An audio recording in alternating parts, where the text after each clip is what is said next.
This is a story about something that happened to me a few years back. I haven't told many people, and those who I did tell dismissed me out of hand. So now I come to you, the internet. And sure, most of the people who read this account won't believe me, but I still cling to the hope that someone out there will take me seriously. Maybe someone has had a similar experience. Anyway, that's enough rambling. Here's my story. I grew up in a small town in Restigouche County, New Brunswick. For those of you who don't know, the area is a cool, mountainous region of Canada known for its beautiful forests and rivers, and it lives up to its reputation for natural beauty. The rolling hills, golden shores, and lush woods make it a pleasure to explore in the summer. However, being fairly far north, it cools down quite a bit by early autumn, which is when the event I'm about to describe took place. As I said, I grew up in a small, friendly town, and we didn't have much in the way of haunted houses or urban legends. But one town over, a few miles down the road, there was an old, Victorian-era mansion that was said to be haunted by the spirit of a woman. I had always heard the story growing up, but by the time I was about 12, I had stopped believing in ghosts and other such nonsense. But I'm getting ahead of myself. I should explain the legend as it was told in our area. The spirit was known to local kids as Old Nan, or the Shrieking Woman. Some people who thought it was nonsense would dismissively call her Screaming Granny, while shaking their heads at the foolish people who believed in her. Now, the details of the story vary depending on who you ask, but here's the most common version. During the 1800s, there was a local outbreak of pneumonia one winter. There were some other sicknesses, like colds and flus, going as well. It was a cold, snowy year, and everyone spent their days huddled inside. Perfect conditions for a disease to spread. Couple that with the poor hygiene and primitive medicine of the time, and it's no wonder people started getting sick. The doctor in town, and yes, there was only one, was extremely busy treating the sick and trying to slow the spread of the disease. He went up to a large house on the outskirts of town, trekking through the snow and icy winds to check on the family that lived there. Now, the history of this family was tragic enough already. The man who owned the house had died several years earlier of an unknown medical condition. His wife, distraught at losing her beloved so suddenly, had run away to America in the hopes of starting a new life, leaving her 3 young children in the care of her mother. The last anyone heard of her, she was a drunk living in the slums of some American city, though no one can agree which city it was. I should stress that the details of this are hard to verify, and I'm merely explaining the story as I heard it growing up. Anyway, by the time this outbreak of pneumonia hit, the 3 kids were in the care of their grandmother, a kindly old woman who tried her best to hold what was left of her family together. When the local doctor made his way up to the house, which was outside of the main settlement, he was relieved to find no signs of disease in the family. He explained that due to the high rates of sickness in town, and the difficulty of journeying to their outlying house in such inclement weather, he wouldn't be back for at least a week. He was satisfied that the inhabitants of the house were healthy, and as long as they stayed home, they shouldn't contract any disease. Of course, the doctor had neglected to consider that he might have carried the pathogens from his patients in town up to the family. This turned out to be the case, for even though the doctor had not fallen ill himself, he must have been carrying some sort of bacteria or virus when he visited the family on that cold, bleak day. He spent the next week or so almost without rest to treat the ill and dying in the town, and during that week, it snowed every day. It was one of the harshest winters on record, but the doctor kept his word, and as soon as he could, he made his way back up to the old house outside of town where the grandmother and 3 children lived. Apparently, it took him 4 hours just to walk through the snow that lay thick upon the road, though at least the blizzard had finally stopped. When the doctor arrived, he knocked on the door. He received no response, so he knocked again, calling out to the old woman. Again, there was no answer, so he let himself in. I don't know if the door was locked or not, but he got in somehow. And what a terrible sight he found. He first walked through the kitchen, seeing utensils and old foods strewn about haphazardly. The furniture was in disarray. Now very concerned, he made his way into the dining room and gasped in horror. There, in her favorite rocker, sat the kindly old grandmother, but she was a hideous mockery of her former self, covered in blisters and cysts, and her skin a pale gray color. Her eyes were bulged and glassy, and her nostrils were flared. Perhaps most disturbing, however, was her mouth. Her lower jaw hung open at an impossible angle. Her few remaining teeth, yellowed and worn with age, jutted out of her now bluish and shriveled gums at odd angles. The doctor felt her hand. She was frozen. She had obviously become very ill and passed away, and with no one to tend the fire, the house had become frigid, freezing her disease-riddled corpse. The doctor got up and ran up the stairs, screaming for the children. He burst into the nursery to find 2 bluish, unmoving forms. He began to weep as he tried hopelessly to resuscitate one of the children, but was surprised and relieved to find that he actually began to stir. The child was frostbitten and ill, but still clinging to life. His sister was less fortunate. She had frozen almost as solidly as her grandmother. The 3rd child was missing.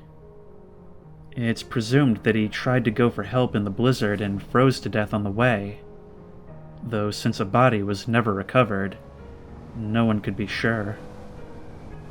The surviving child was delirious, and could not remember where his brother had gone.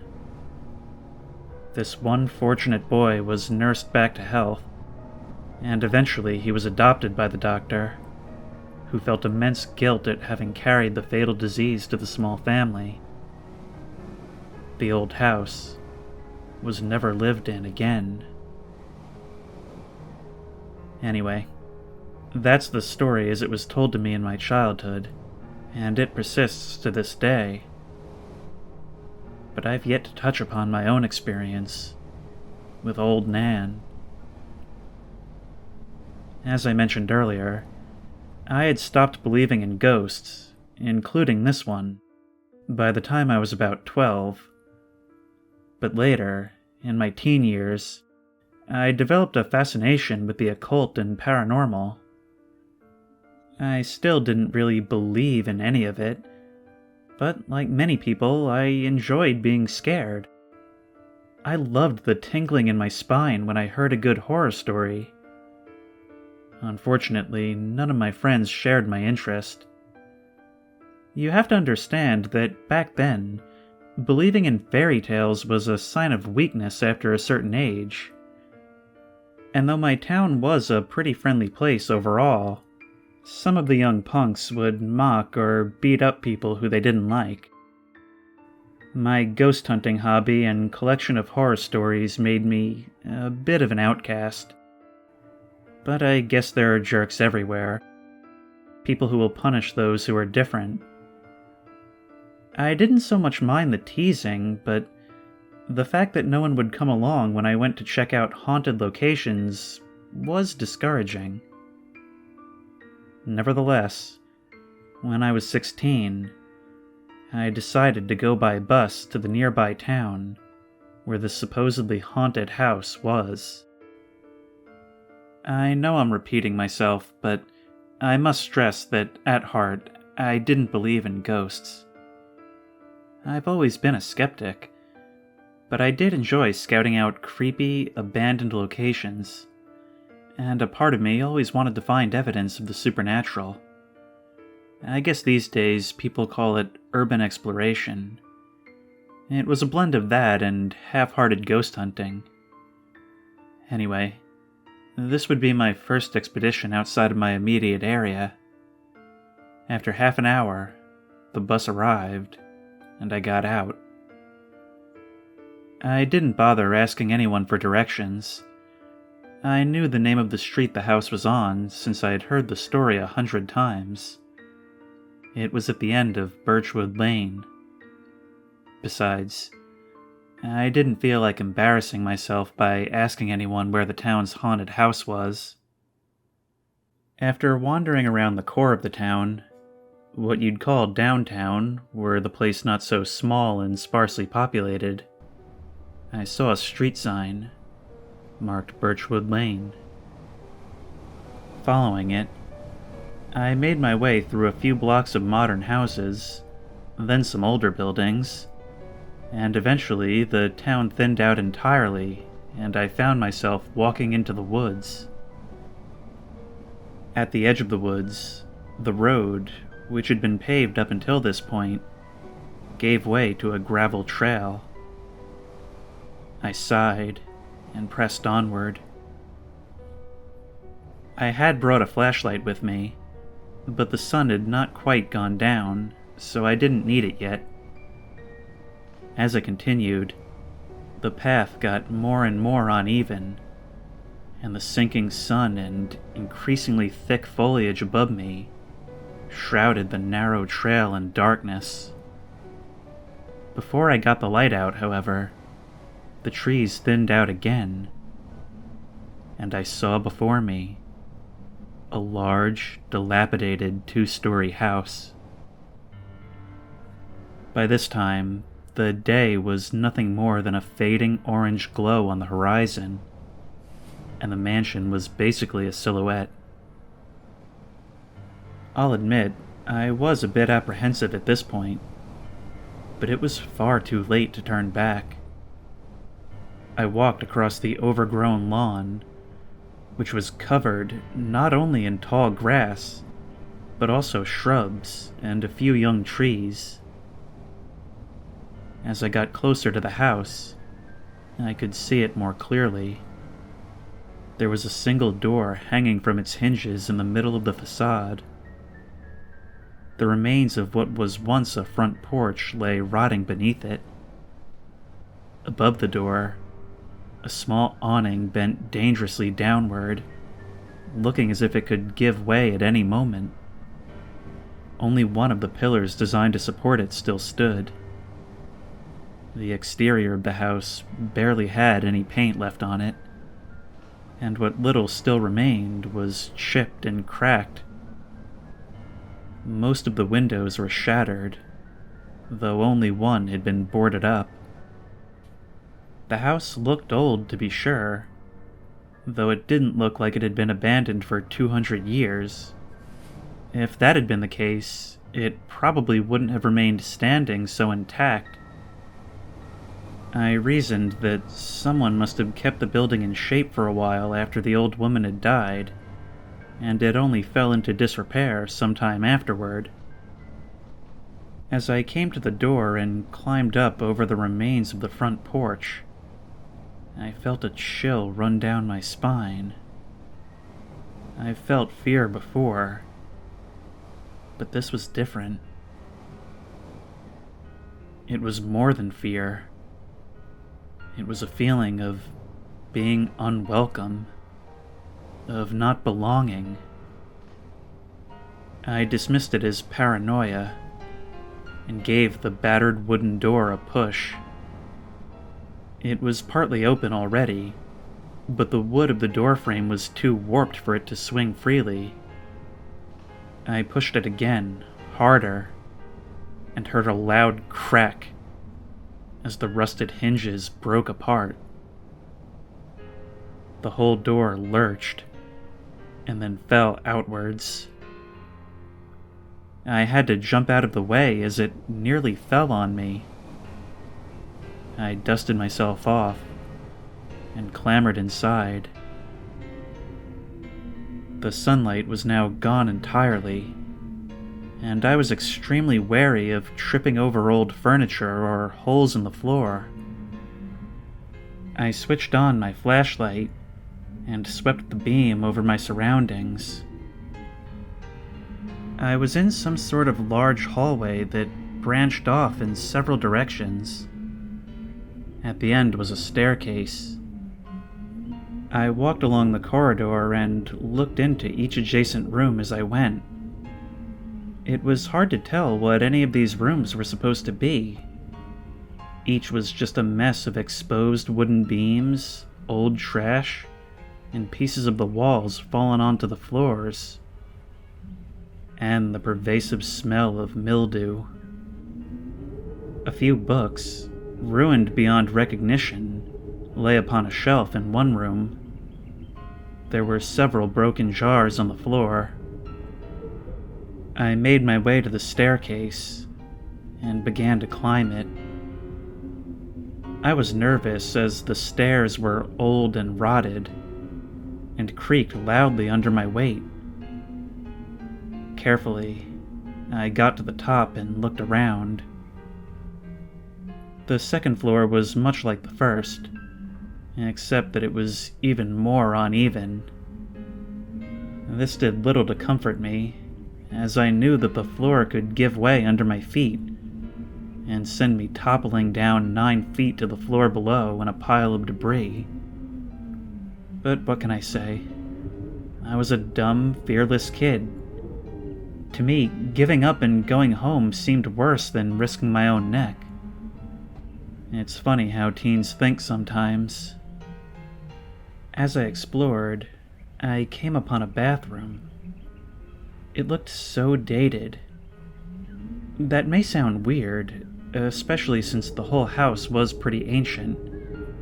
But just seeing the old-fashioned pipes, the archaic toilet, and the bathtub on the little ornamental legs just seemed so quaint.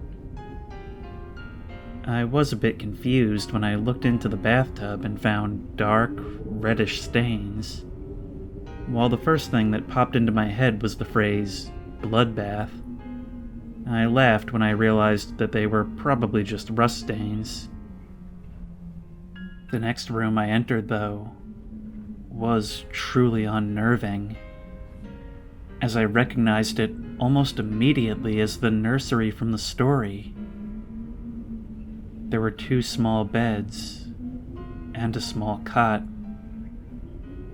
For some reason, the child-sized beds were all made up, with moldy, moth-eaten blankets tucked neatly all around them and turned down partly at the top. I guess the last caretaker of the house had just left them like that, but it seemed so eerie to me. It was almost as if someone had just prepared the beds for the kids a few hours ago. The cot, by contrast, was completely bare. Now, if this story is making me sound brave so far, please realize that I really wasn't. I'll admit that I was terrified. The feeling of being unwanted hadn't left me. If anything, it had grown as I explored the house. As I got further from the door, my heart began pounding harder and harder. But as I said, I was determined not to chicken out and leave. I steadied myself and fought the urge to run. In hindsight, I probably shouldn't have. There wasn't much more of interest upstairs, as the other bedrooms were pretty much empty. The furniture had been removed long ago. I spent about another 20 minutes upstairs before heading back to the creaking old staircase and carefully making my way back down. I realized that I hadn't yet seen all the rooms on the ground floor, as I had been eager to look for the nursery upstairs. I really felt like I needed to leave, but that stubborn part of my mind stopped me. I made my way through a few small, nondescript chambers without finding much. But then, in one of the last unexplored rooms, I saw her. Look, this is still hard for me to think about, much less type out. The memory is so vivid. I've spent the last 6 years trying to forget what I saw that night, and now I'm recalling it. And the image hasn't faded at all from my mind. Alright, I'll do my best. I came around a corner into a new room, and as my flashlight beam swept across the wall, I saw her face. The dead grandmother's face, I swear to you. It was only there for a split second, but it was so clear. I know I didn't imagine it. Her skin was mottled gray, blackened in some patches. Wrinkles and cracks covered every inch of exposed flesh. Her eyes bulged out, but they were pure white, as if covered in a thin film. Her lower jaw hung slack, but not in a way I had ever seen before. It was as if her jaw was dislocated or outright broken. A few small, jagged teeth sat around her gaping maw, and a swollen tongue was visible between them. White hair clung to her scalp in patches, matted and stained. She wore an expression that I can only describe as desperation, almost as if she was pleading for someone or something to save her from her awful fate. I really only got a good look at her face, but I also glimpsed her upper body, and while I can't be sure, I think she was clutching something in her wizened hands. A bundle, about the size of a small child. As soon as I saw her, I screamed. I screamed louder than I ever had before, or since, come to think of it. You know that feeling of pure, absolute, all-encompassing terror? Fear so powerful that it numbs you, while at the same time making you hyper-aware of everything around you? Some of you will know what I'm talking about. I dropped my flashlight and ran. I ran through the house, now completely dark without my flashlight. I tripped and hit a couple of door frames, but remarkably, I seemed to remember the way out, even in my state of total panic, because I was outside in about 10 seconds. I just kept on running, now with the moonlight to aid me. I'm not sure exactly when I stopped screaming, but by the time I saw the outskirts of the town a little while later, I was merely sobbing. I ran to the first house that had lights on and pounded on the door. A bewildered man opened and I ran inside, nearly collapsing on the ground from exhaustion after running so far, My mad dash for town had left me with more than a few scratches and bruises. When I had calmed down enough to speak, I told the man I needed to use his phone. He still didn't really know what was going on, but he led me to the telephone in his kitchen. I'll skip the details. I got a ride home from my father. Despite his repeated questions, it took me weeks to tell him what had happened. He was pretty upset that I had broken into an abandoned house, and to this day, he doesn't believe that I really saw old Nan. Whatever. I wouldn't have believed it either.